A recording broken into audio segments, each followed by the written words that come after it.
শঙ্কর রাউতের বিরুদ্ধে কোনো কমপ্লেন হয়েছে বা আপনারা যদি যে ভিডিওটা ভাইরাল হয়েছে সকাল থেকে সেটার কথা বলেন, আমি এখানে শঙ্কর রাউতকে তো দেখিনি কোথাও, প্রথমত। আর দ্বিতীয়ত, যে তৃণমূল কংগ্রেসের নেতা বা কর্মী বা সমর্থক তো সব জায়গাতেই আছে।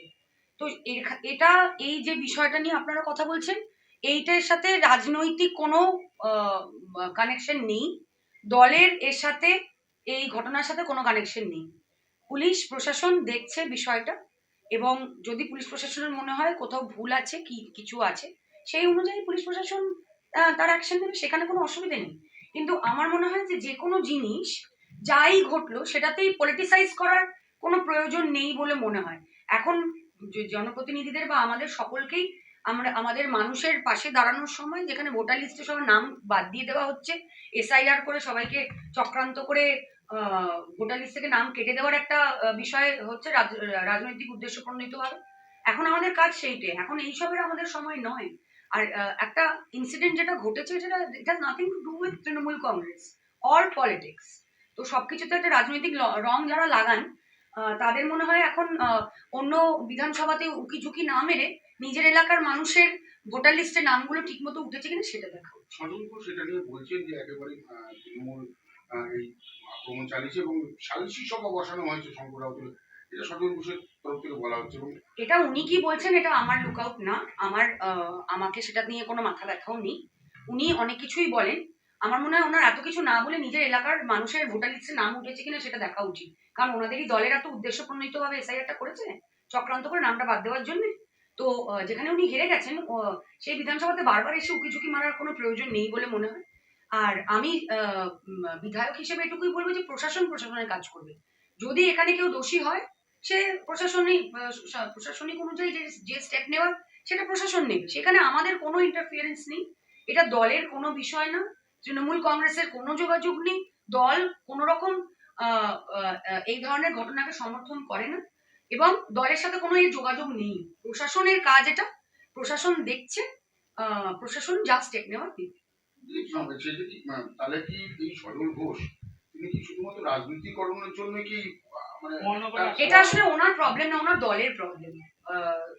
উনি যে দলটা করেন, সেই দলের কাজই হচ্ছে রাজনৈতিক উদ্দেশ্য প্রণোদিতভাবে যে কোনো মানুষকে উস্কে দেওয়া। এবং ওনারা প্রায়শই আসছেন এখানে মানুষকে উস্কানি দিতে। আমার মনে হয় যে মানুষ এনাফ উস্কে আছে বিজেপির বিরুদ্ধে।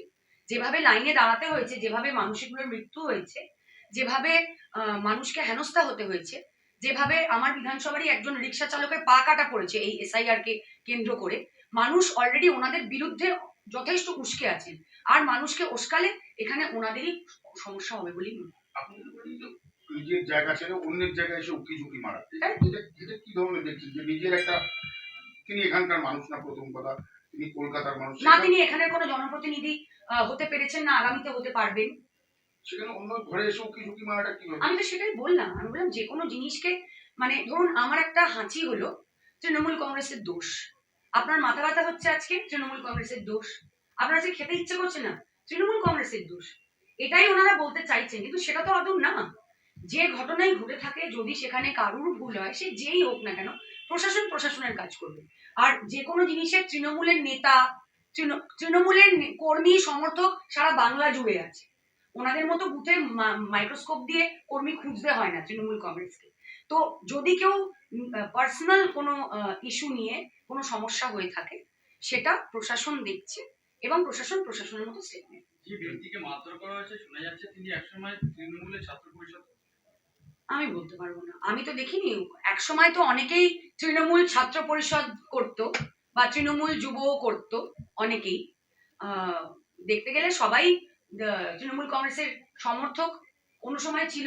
তাদের লেজে কোনো পা পড়েছে, বা তারা কোনো তাদের চুরি, জোরচুরি, ডাকাতি লোকানোর জন্য বিজেপির ওয়াশিং মেশিনে গিয়ে ঢুকে পড়েছে।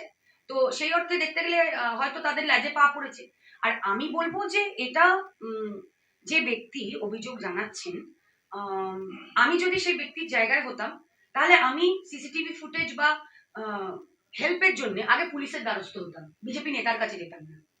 বা এখানে বিধায়ক রয়েছেন, বা সেই সংশ্লিষ্ট ওয়ার্ডের কাউন্সিলর রয়েছে, বা পুলিশ প্রশাসন রয়েছে, আমরা ছেড়ে দিলাম জনপ্রতিনিধিরা, আমরা নয় তৃণমূল করে আমরা ওনাদের কথা শুনবো না, ওনাদের মানে ওনাদের অনুযায়ী। পুলিশ প্রশাসন তো রয়েছে, তো উনি ওনার অভিযোগটা পুলিশ প্রশাসনের কাছে নিয়ে গেলেই পারতেন। বিজেপি নেতাদের বিক্রি করার কি দরকার ছিল এই ভিডিওটা? পুলিশ প্রশাসনের কাছে গেলে বরঞ্চ তাড়াতাড়ি ওনারা হেল্প পেতেন বা অ্যাকশন নেওয়া যেত। আমি আবারও মেনশন করছি যে এই ঘটনার সাথে তৃণমূল বা দলের কোনো যোগাযোগ নেই। এটা একটা পার্সোনাল বিজনেসের একটা ইস্যু। যিনি কমপ্লেনেন্ট তিনি এবং যার বিরুদ্ধে কমপ্লেন রয়েছে তাকে নিয়ে দুই পার্টির ম্যাটার। এখানে তৃণমূল কোনো রকম ভাবে কোনো অংশেই জড়িত নয়। প্রশাসন দেখছে, যদি কোনো ভুল হয় প্রশাসনের মতো স্টেপ নেবে। দিদি একটা season এ হ্যাঁ, তো আমার কথা হচ্ছে যদি কোনো সিসিটিভি ফুটেজ বা তোমার এলাকায় তোমার কোনো সমস্যা হলে তুমি কি আগে পুলিশের দ্বারস্থ হবে না বিজেপি নেতার দ্বারস্থ হবে? সেটাও তো দেখতে হবে যে গায়ে পড়ে কোনো কিছু রাজনীতিকরণ করার সময় এটা না। এখন মানুষে কান্নাকাটি করছে, কারুর পরিবারের লোকের প্রাণ চলে যাচ্ছে, পরিযায়ী শ্রমিকদের পিষে বুটের তলায় মেরে মেরে মেরে দেওয়া হচ্ছে, বাংলা ভাষা বললে বাংলাদেশি বলে দেওয়া হচ্ছে, তোমার আমার নামটা ফাইনাল ড্রাফট লিস্টে নাও উঠতে পারে। তো সেইটা নিয়ে চিন্তা করা এখন আমার বেশি প্রয়োজন আছে বলে মনে হয়। এই যে ঘটনা ঘটেছে এটা আমাদের কোনো ইন্টারফিয়ারেন্স আমরা করবো না, কারণ এটা অ্যাবসলিউটলি এটা একটা পুলিশের সাবজেক্ট, এটা আমাদের সাবজেক্টই না। আমি তো বলছি আমাকে যদি কেউ এসে ধমকায় বা চমকায় বা কিছু করে আমি তো পুলিশের দ্বারস্থ হবো। আমি কি বিজেপি নেতা বা তৃণমূল নেতার দ্বারস্থ হবো না তো? তো আমার মনে হয় যে কোনো একজন মানে রেসপন্সিবল সিটিজেনের কোনো সমস্যায় অসুবিধায় পড়লে তা পুলিশের কাছে যাওয়া উচিত না, কি কোনো নেতার কাছে গিয়ে ফুটেজ দিয়ে জিনিসটাকে পলিটিসাইজ করার। এটা তো আরো অসুবিধা, আননেসেসারি এটা রাজনীতিকরণ করা হচ্ছে আর কিছু। বিজেপির রাজনীতি করেন বলছে। সেটাই তো ওনারা করেন, কারণ উন্নয়ন তো ওনাদের নেই। ওনাদের রাজনীতিকরণ করাটাই তো ওনাদের কাজ। প্রতিহিংসা প্রতিশোধমূলক রাজনীতি, নোংরা রাজনীতি, নোংরামি করাটাই ওনাদের কাজ।